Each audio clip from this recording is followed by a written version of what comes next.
Delhi police की permission लाने की तो तब जरूरत पड़े ना, तब मंत्री दिल्ली का आके यहाँ बात ना करता हो।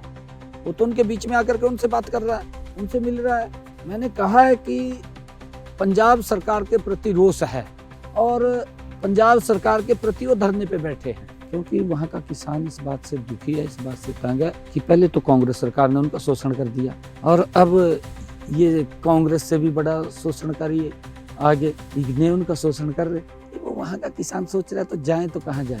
अब उन्होंने मन बनाया है कि जब पंजाब में चुनाव होगा, कमल का फूल वो वहाँ पर सरकार बनेगी और नरेंद्र मोदी जी वहाँ के किसान का भी भला कर पाएंगे, वहाँ के लोगों का भी भला करेंगे। दिक्कत क्या है, हम हरियाणा के किसान की 100% फसल एमएसपी पर खरीद रहे हैं। जितनी फसलें हमने सब कहा है कि हम खरीदेंगे, क्यों नहीं खरीदेंगे, हम खरीदेंगे। हमने कहा है पंजाब करे ना, पंजाब करे, हिमाचल करे। और हमारे जो ये कांग्रेस के लोग बोल रहे हैं जिन्होंने किसानों को बरगड़ाया, जिन्होंने गुमराह किया है, वो अपने स्टेट के अंदर लागू करे ना, उनको कौन रोक रहा है, वो करें लागू। वहाँ पर 55 साल रहे हैं, हिमाचल के अंदर जाके करवा देना, कर्नाटक में करवा दे, राहुल गांधी को कहो, तेलंगाना में करवा दे, किसी ने कोई रस्से बाय रखे उसका, वहां तो करवा देता, कहते अपनी स्टेट में तो करवा दे जहां तेरी सरकार आ, फिर बात कर लिए कहते, फिर दिखाएगा ना उदाहरण। तो वहां के किसान को तो फसल का पैसा नहीं मिल रहा, खाली गुमराह कर रहा है, इसके पल्ला ही नहीं कुछ है बेचारे के।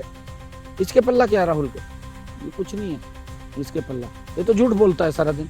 आज मैं जिस शख्स के साथ बैठा हूँ उनके खून में जवान भी है और किसान भी है।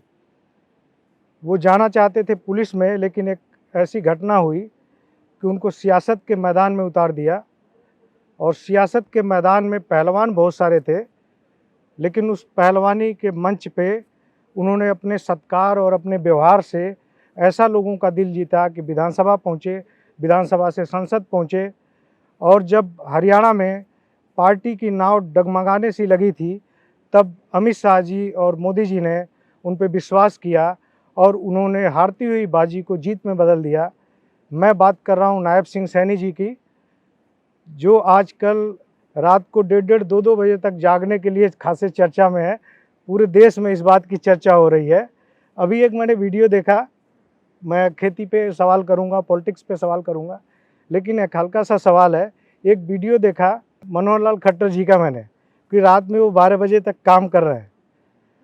तो वो आपसे इंस्पायर होकर वो कर रहे हैं या उनसे इंस्पायर होकर रात को 1:30 बजे तक आप कर रहे हैं?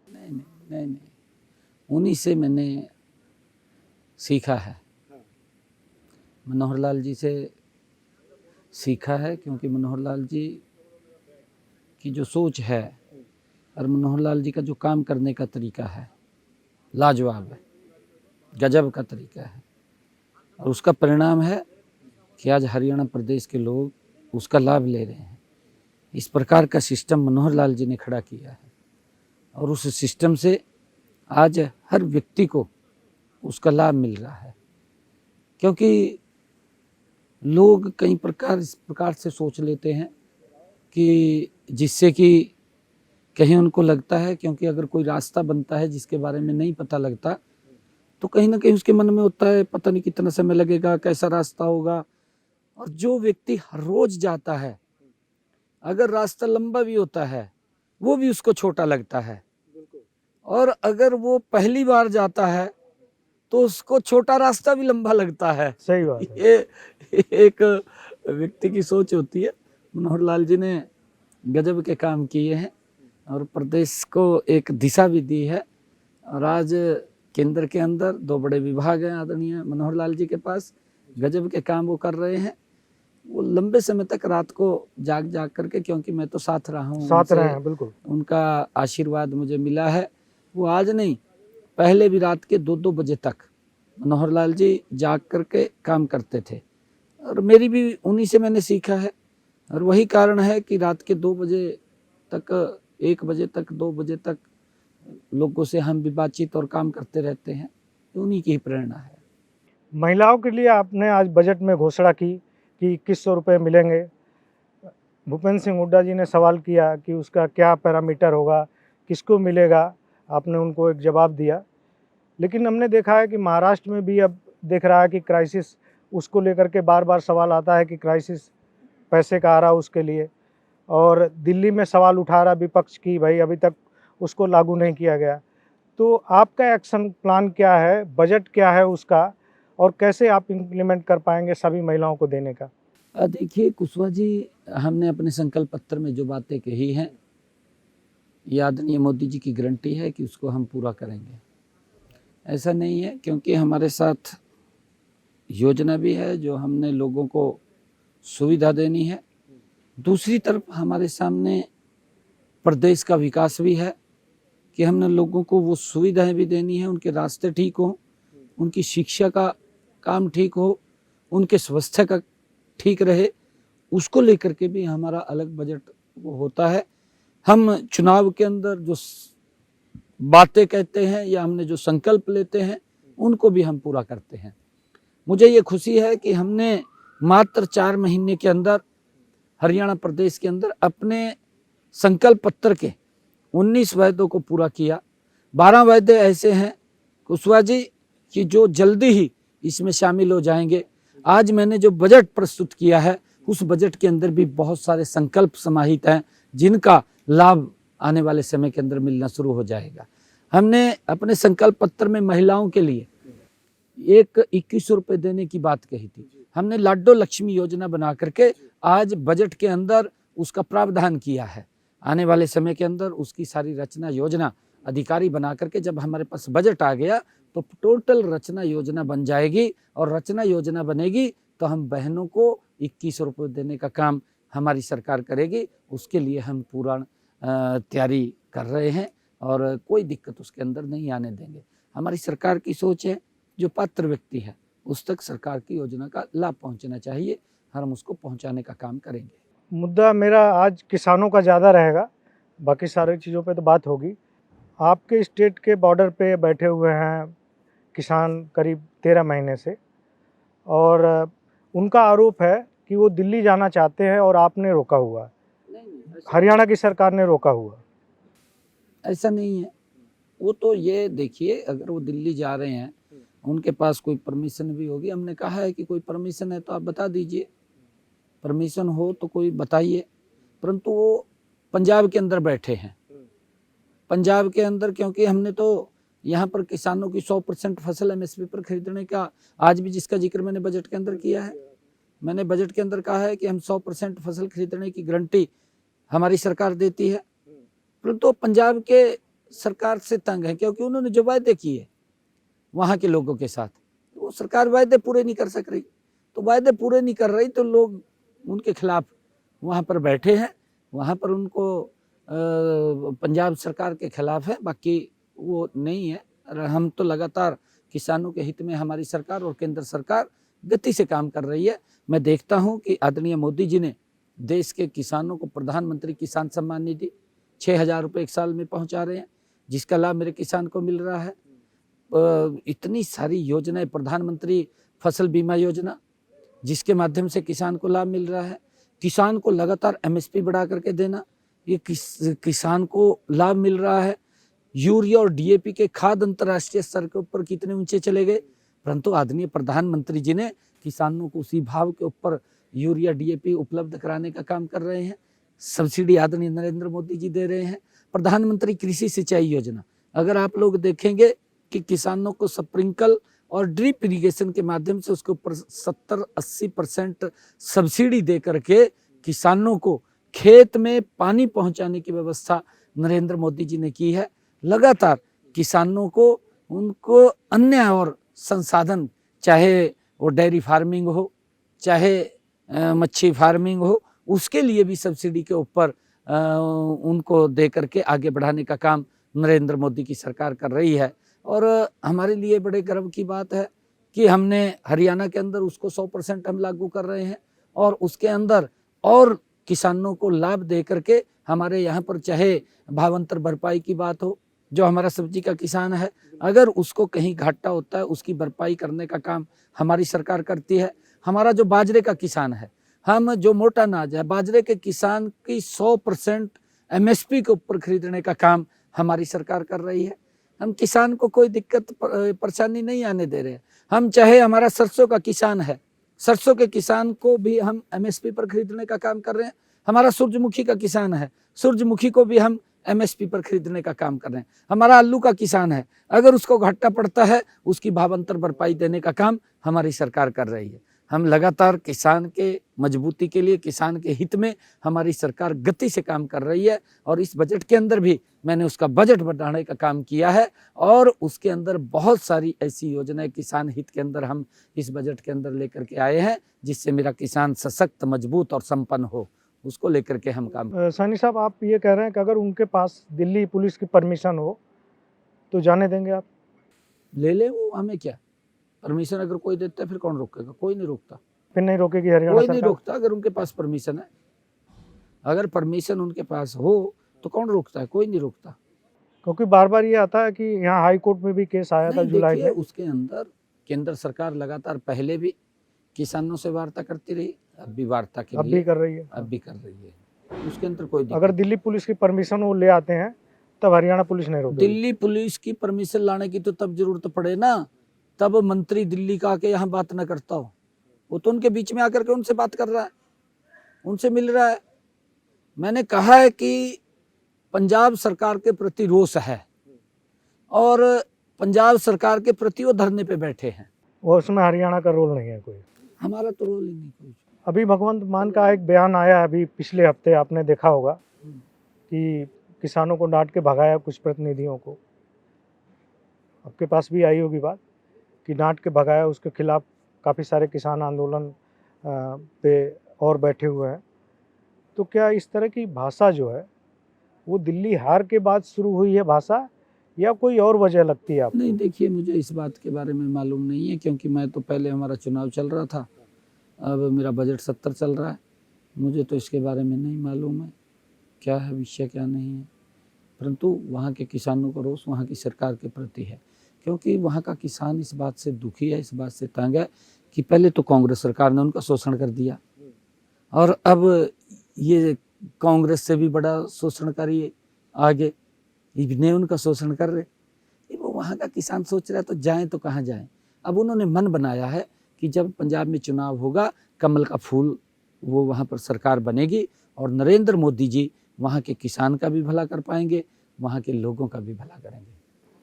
तो किसानों का जो मुद्दा है, आपने चुनाव से पहले एक वादा किया कि सभी फसलों पे हम एमएसपी देंगे, सारी जो भी हमारे यहाँ पैदा होगी सभी फसलों पे एमएसपी 100% दे रहे हैं। तो यही मॉडल आप क्यों नहीं केंद्र सरकार को कहते कि यही मॉडल ये स्टेट का पूरे देश में? ये स्टेट का विषय होता है। देखिए, कुछ विषय केंद्र के होते हैं, कुछ उसमें स्टेट के होते हैं। केंद्र धान और गेहूं की फसल एमएसपी पर खरीद रहा है, अन्य फसलें भी वो कुछ एमएसपी पर स्टेट्स के अंदर आकर के खरीदते हैं। कुछ भाग खरीदते हैं, कुछ स्टेट खरीदता है, कुछ केंद्र खरीदता है। केंद्र उसको एमएसपी पर देता है तो हम भी उसको एमएसपी पर खरीद रहे हैं।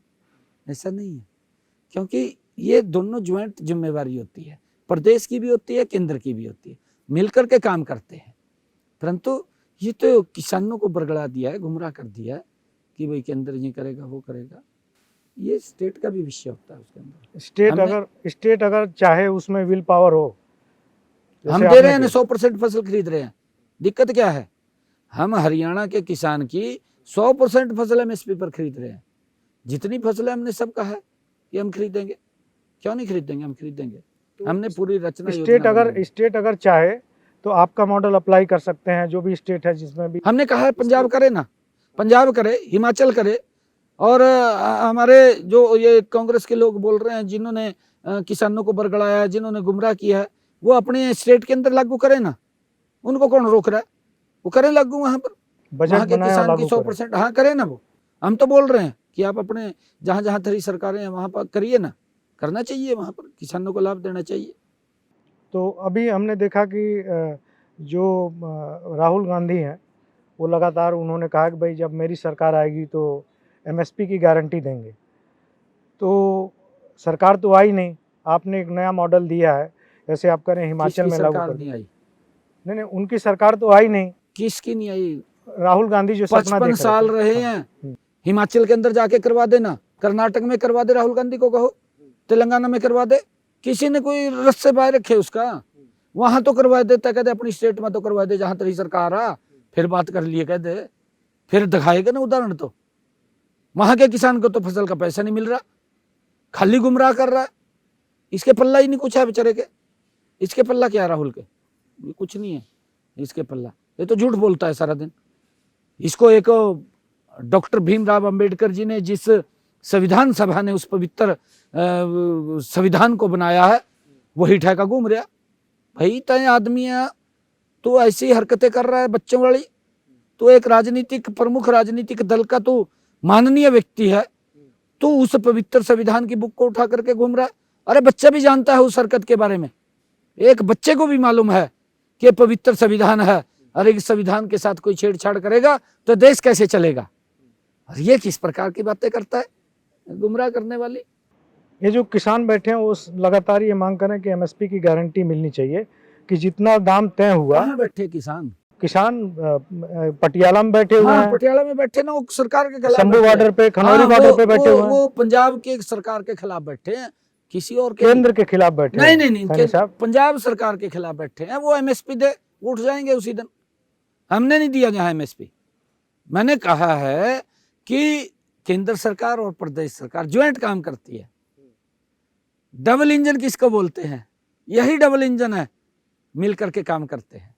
आपने तो यहाँ ट्रिपल इंजन की बनाई है सरकार। हाँ, लेकिन उनका मुद्दा है, वो बार बार जो भी मुद्दा आता है वो कह रहे हैं कि हमारी लड़ाई सेंटर से है, हमारी स्टेट से तो कोई लड़ाई नहीं है। भगवंत मान से तो अपशब्द बोलने की वजह से लड़ाई हुई है। मुझे नहीं मालूम। केंद्र के तो नेता आ रहे हैं बात करने के लिए। केंद्र के नेता तो उनके पास कितने बारी आए, यहीं आए हैं, आपके सामने है, यहीं पे आए उनसे बात करने के लिए। एक प्रधानमंत्री जी का सपना रहा है कि मोटे अनाज हम उगाएं, लोगों की सेहत अच्छी हो। और 2023 को पूरी दुनिया ने इंटरनेशनल मिलेट ईयर मनाया। जब खरीद की बात हुई, मैंने एक डेटा देखा 2 दिन पहले भी, अभी डेटा देखा कि 5 लाख टन के हिसाब से बाजरा लगभग पूरे देश में खरीदा गया। उसमें 6 लाख टन, उसमें 4,80,000 टन तो आप ही का है। बिल्कुल है, हरियाणा 1 लाख टन योगी जी ने खरीदा है। हम एक बाकी राज्य हम एक दाना अपने हरियाणा सरकार हमारे किसान का एमएसपी पर खरीदती है, बाजरे का भी। और पड़ोस के भी आ जाते हैं किसान, जैसे पंजाब के हैं, राजस्थान के हैं। हमारी प्रायोरिटी रहती है कि हम अपने किसान का खरीदें। अपने किसान का हम पूरा का पूरा एमएसपी पर उसको भावांतर भरपाई देने का काम करते हैं। मान लो उसका मार्केट के अंदर जितना भाव उसको मिलता है और जितनी उसके ऊपर कमी होती है, उससे ऊपर की भरपाई सरकार करती है। एक आज मुद्दा बार बार मैं देख रहा था कि कांग्रेसी जितने भी विधायक साथी हैं आपके, वो कह रहे थे आपने बजट 2 लाख करोड़ से ज़्यादा का पेश किया, लेकिन 4 लाख करोड़ से ज़्यादा का जो है वो स्टेट पे कर्ज है। जो भी बच्चा पैदा होता है वो 2.5 लाख के कर्ज में डूबा होता है। तो ये सब कैसे उस इमेज से बाहर निकालेंगे हरियाणा को कि कर्जदार है? हरियाणा बड़ा प्रोग्रेसिव स्टेट है। मैंने विधानसभा के अंदर, अगर आप हों, जब मैं बजट प्रस्तुत कर रहा था, मैंने इस कर्ज के ऊपर डीपली बात किया। मैंने सभी को बताने का काम किया है भी। आप लगातार ये दुष्प्रचार करते रहते हैं कि इतना कर्जा हो गया, इतना कर्जा हो गया। मैंने उनको कहा कि जितने % कर्जा 2014-15 में जब आपकी सरकार थी, आप छोड़ करके गए, जितने % कर्जा आज भी उतने % है, उससे कमी आई है, उससे कमी आई है। मैंने कहा है कि आप बताने का काम करें ना। मैंने तो सदन के अंदर बताया है, सदन के अंदर पूरी डीपली चर्चा की है कि वो बताएं। 6 पॉइंट कुछ है, हम उस क्राइटेरिया के अंदर हैं जिस क्राइटेरिया के अंदर हम रह करके लोन ले सकते हैं। और कैपिटल एक्सपेंडिचर के लिए लोन लेना कोई बुरी बात नहीं। इन्होंने लिया, जितने % इनके ऊपर कर्ज था उतने % आ जाए, उसके अंदर कोई बढ़ोतरी नहीं हुई। आपने, मैंने देखा था जब चुनाव हरियाणा के घोषित हुए थे, उससे पहले ताबड़तोड़ घोषणा की किसानों के लिए, आढ़तियों के लिए घोषणा की। आपने अभियाना माफ़ किया किसानों का, फिर आढ़तियों का जो कमीशन था वो बढ़ाया, दूधियों के लिए बीमा की घोषणा की। जितनी कर्मचारियों के लिए घोषणा की आपने, 1.25 लाख कर्मचारियों के लिए, जो कच्चे कर्मचारी हैं उनके जीवन में भी थोड़ा अस्थायित्व आए, वो परमानेंट टाइप का हो जाए कुछ। तो इन सारी घोषणाओं में कितनी घोषणाएं पूरी कर पाए हैं आप? सारी पूरी कर दी लगभग। आड़तियों का पैसा दे दिया हमने, डेयरी वालों को पैसा पहुंचा दिया हमने, 1,20,000 कच्चे कर्मचारियों को सुरक्षित कर दिया। जितनी हमने बातें कही थी वो सारी की सारी पूरी कर दी हैं, एक भी नहीं हमारे पास। सबका हो गया सब पूरी काम। कर दी। लोग इस बात को संतुष्ट है कि सरकार 3 गुना गति से काम कर रही है, 3 गुना गति से। एक और बड़ा मुद्दा आता है हरियाणा से जुड़ा, कि जब हम देखते हैं हरियाणा और पंजाब की बात करते हैं, और बहुत सीरियस मुद्दा है, बड़ा कई बार बोरिंग लगता है कि बोरिंग सब्जेक्ट है, लेकिन सीरियस मुद्दा है। पानी पे बड़ा काम मनोहर लाल जी ने भी किया, और जब बात आती है हरियाणा पंजाब की तो ये होता पानी पाताल में चला गया, काफ़ी सारे ज़िले जो हैं डार्क जोन में पहुंच गए। आज आपने घोषणा की कि हम जो क्रॉप डाइवर्सिफिकेशन में 7,000 दे रहे थे उसमें 8,000 करेंगे, तो कितना बड़ा बजट है। और ये मॉडल आप अगर मोदी जी से बात करें तो क्या ये मॉडल आप कोशिश करेंगे पूरे देश में लागू हो जाए, जहाँ जहाँ भी पानी की क्राइसिस है, संकट है? नहीं, देखिए ये स्टेट्स सरकारें करती हैं, केंद्र उसके अंदर, क्योंकि केंद्र अगर इंटरवेन करे तो केंद्र भी उसके अंदर सहयोग कर सकता है, परंतु ये स्टेट सरकारों का सब्जेक्ट है। स्टेट सरकारें इसके अंदर, क्योंकि अपने अपने स्टेट्स के अंदर कहाँ कहाँ दिक्कतें आ रही हैं वो उसको लेकर के घोषणा कर सकता है, वो उनको कह सकता है, जैसे हमने हरियाणा के अंदर किया है। और इसका बहुत बड़ा लाभ हम किसानों को मिल रहा है। जो हमारा किसान डाइवर्सिफिकेशन की तरफ जा रहा है, धान की जिसके ऊपर ज़्यादा पानी खर्च होता है उस फसल को छोड़ करके दूसरी फसल उगाता है, उसके लिए हम 7,000 रुपये महीना न 7,000 रुपये उसको देते थे प्रति एकड़ के हिसाब से, और अब हमने उसको 8,000 रुपये किया है ताकि किसान को उसका लाभ मिले। तो आपको उम्मीद है कि इससे धान की खेती छोड़ के दूसरे पे लोग शिफ्ट हो बहुत जाएंगे? ज़्यादा किसान उसके अंदर बदले हैं, बहुत ज़्यादा बदले हैं, डाइवर्सिफिकेशन के ऊपर गए हैं, दूसरी फसल के ऊपर गए हैं, काफ़ी किसान गए हैं। एक मुद्दा पराली से जुड़ा हुआ है जिसके संबंध में आपने घोषणा की है। 1,000 रुपये एकड़ मिलता था, 1,200 रुपये आपने किए। पूरे देश में मुझे लगता है सबसे ज़्यादा होगा, गन्ने के रेट में भी तो आप ज़्यादा है। लेकिन पराली से ही जुड़ा एक सवाल है कि पराली में जब पराली जलती किसान के खेत में, तब आप लोग सैटेलाइट से पकड़ते हैं, नासा के सैटेलाइट की मदद लेते हैं। जब किसान की फसल का नुकसान हो जाता है तो उसको पटवारी के पास दौड़ना पड़ता है। तो कुछ ऐसी व्यवस्था होने वाली है कि जो नासा के सैटेलाइट की मदद लें, कम से कम हरियाणा में शुरू हो जाए काम कुछ? नहीं, हमारे यहाँ तो माननीय सुप्रीम कोर्ट ने भी इस बात की प्रशंसा की है, और हमारे पड़ोसी प्रदेश को इस बात के लिए उन्होंने फटकार भी लगाई थी। उन्होंने कहा था कि पराली प्रबंधन में जो हरियाणा ने काम किया है आप उनसे सीख लेनी चाहिए, आपने भी यहाँ अपने प्रदेश के अंदर उसको लागू करना चाहिए। इस प्रकार की बात माननीय सुप्रीम कोर्ट ने कही थी, और पराली प्रबंधन के अंदर हमने ज़बरदस्त काम किया है। मैंने कहा है कि हम किसानों को 1,000 रुपये, पराली अगर वो नहीं जलाता तो पराली को वो निकालने का काम करता है, पराली को वो किसी इंस्ट्रूमेंट से इकट्ठा करके कहीं बेचने का काम करता है, उसकी भी इनकम होती है। तो उसके लिए हम 1,000 रुपये उसको देते हैं, जिसको बढ़ा करके हमने 1,200 रुपये अब किया है। इससे हमारे किसान ने हमारी बहुत हेल्प की है, और इसके अंदर हमारे हरियाणा के अंदर पराली बहुत कम किसानों ने उसको आग के हवाले किया है, और उसको लेकर के भी सरकार बड़ी सख्त रहती है। जब अगर कोई पराली जलाता है तो सरकार उसके ऊपर एक्शन लेती है, और ताकि किसान पराली न जलाए, जिससे कि ये वायु पोल्यूशन ना हो, उसको रोकने के लिए किसान को हम हेल्प भी करते हैं, और हमारा किसान उसके अंदर। लेकिन उसी खेत में, जब मेरा सवाल वो था कि जब उसी खेत में फसल का नुकसान हो जाता है, देखिए प्राकृतिक आपदा है, दौड़ना पड़ता वो है। प्राकृतिक आपदा है, उसको लेकर के भी सरकार उसका सहयोग करती है। आपका सबसे ज़्यादा मेरे ख्याल से पूरे देश में सबसे ज़्यादा मुआवजा है खराब फसलों को लेकर के, जो 15,000 रुपये हाँ प्रति प्रति एकड़ है। तो सैनी साहब, आपने काफ़ी सारे मुद्दों पे बातचीत की हमसे। आपका एक पत्रकार के नाते मुझे नहीं कहना चाहिए, लेकिन एक चीज़ मेरा सुझाव है जिसकी पूरे देश में चर्चा हो रही है, ये जो मिलने जुलने का सिलसिला है, जिसके लिए आपको पिछले 4-5 महीने में ही किसी भी राज्य में जो सीएम से मिलने का टाइम होता है कि 9 से 5 है, उसके बीच में मिलता है आदमी, ये सिलसिला जारी रखिएगा। और जो मुस्कुराहट है ये अभी 12 बज रहे हैं, कितने लोग बैठे हैं चेहरे पे आपके बरकरार सामने? रखिएगा।